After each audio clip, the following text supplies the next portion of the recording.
नमस्कार दर्शक बंधु आर ओडिया भक्ति चैनल रे मु आपण मानक स्वागत जनाऊँगी।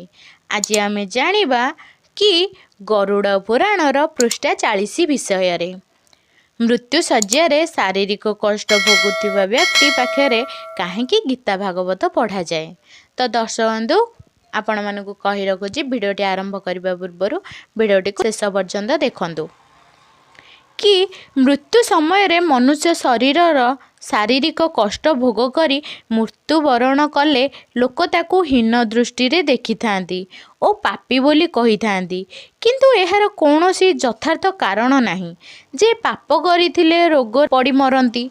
मृत्यु पर प्रस्तुत होई नथिबा समय रे हठात मृत्यु हेबा अपेक्षा रोग जंत्रणा कष्ट पाई मरिबा श्रेयस्कर अटे। कारण रोग शोक दुख भोगर घर एही शरीर रे रोग जंत्रणा पड़ी छटपट हेबा फल जराजीर्ण हुए।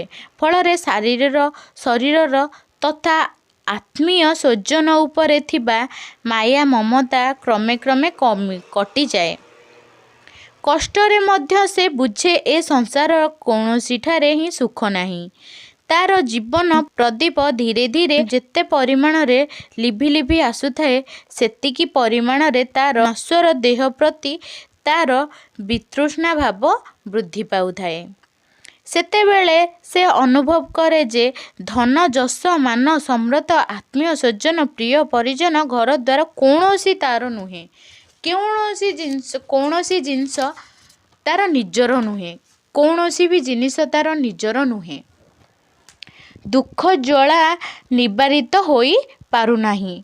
सेतेबेले सेही चिंता करे टिकक पाई लागे सेही एकमात्र शांतिदाता गुरु रूपे भगवानकर शरणापन्न हेबा पाई। सेही समय रे ठीक सेही समय रे तार आत्मीय स्वजन ता पाखरे गीता भागवत पढ़िले तेबे ता मानस पटरे राम कृष्णଙ୍କର गप ओ तांकर लीला खेला उद्भावित हेला। से सेही समय रे प्रभुंक कथा चिंता करिवे। जदि सेही मुहूर्त रे तार जीवन प्रदीप लिभि जाए तेबे तार मुक्ति हुए। पुराण रे वर्णित अछि मरण काले जे जहा भगवान ताहा देहत्याग परे से सेही प्रभाव को प्राप्त हुए।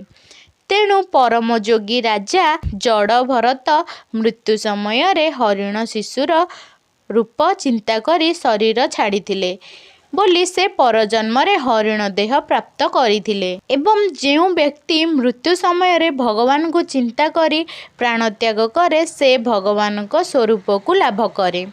एही सबु कारण मृत्यु शज्या शोइबार व्यक्ति पाखरे गीता भागवत पढ़ा जाए।